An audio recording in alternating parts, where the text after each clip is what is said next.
Semez-le.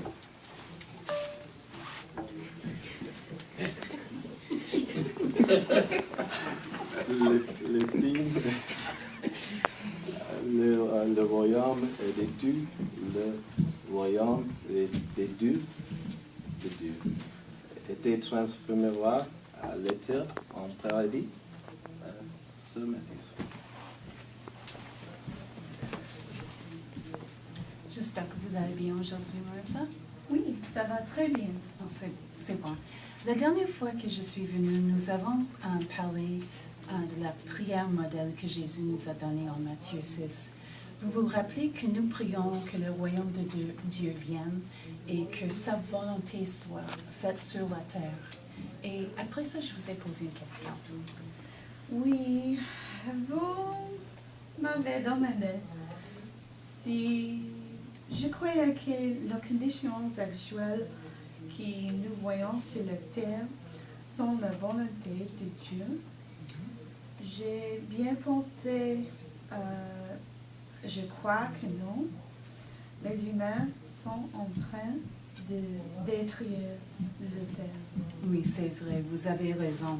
Et si vous me permettrez, j'aimerais partager avec vous quelques versets bibliques qui nous démontrent le dessein de Dieu au sujet de la terre. Certainement. OK, d'accord. Je vois que vous avez votre Bible. Et tournez avec moi en Genèse 1 et 28. Chapitre 1, verset 28. Nous allons voir les instructions que Dieu a données à la première famille humaine. On dit ici, en outre, Dieu les bénit et Dieu leur dit, « Soyez fécondes et devenez nombreux, remplissez la terre et soumettez-la. Tenez dans la soumission les poissons de la mer et les créatures vivantes, des créatures volantes des cieux et toute créature vivante qui se meut sur la terre. » Et encore un peu plus loin en Genèse 2 et 15, est-ce que vous aimeriez lire ça? Oui, il dit, et Jéhovah Dieu fit alors l'homme et l'installa dans le jardin d'Éden pour le cultiver et pour s'en occuper. OK.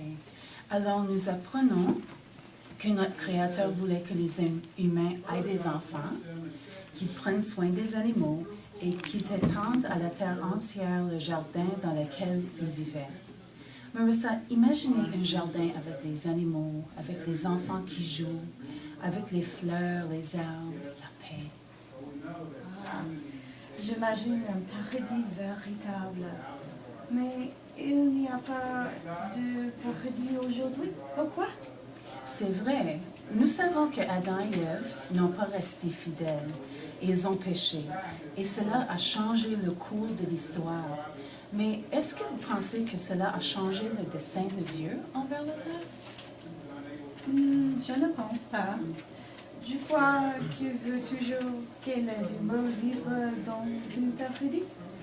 Oui, vous avez raison. Lisez avec moi un dernier verset qui nous assure exactement cela en Isaïe 55, le verset 11.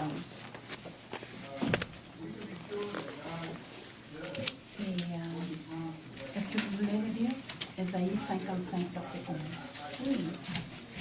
Ainsi sera ma parole qui sort de ma bouche, qu'elle ne reviendra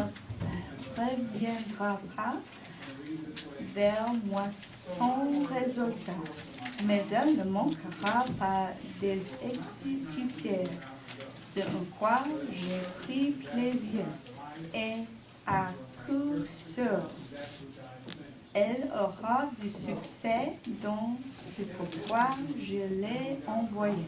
Merci. Alors Jéhovah nous dit ici que sa parole aura du succès, à coup sûr. C'est pour cette raison que Jésus nous encourage à prier pour la venue du royaume de son Père, parce que c'est par moyen de son royaume que la terre sera transformée en paradis. Merci, c'est très encourageant. Oui, c'est vrai. Hein? Et j'ai un livre dans l'auto que j'aimerais vous donner. C'est intitulé « Qu'enseigne réellement la Bible ?» Et je vous invite à lire le chapitre 8 qui parle du royaume de Dieu. Qu'est-ce que le royaume de Dieu? Et la semaine prochaine, j'aimerais revenir et on pourrait en discuter plus. Ça va? À la semaine prochaine. OK, à la semaine prochaine.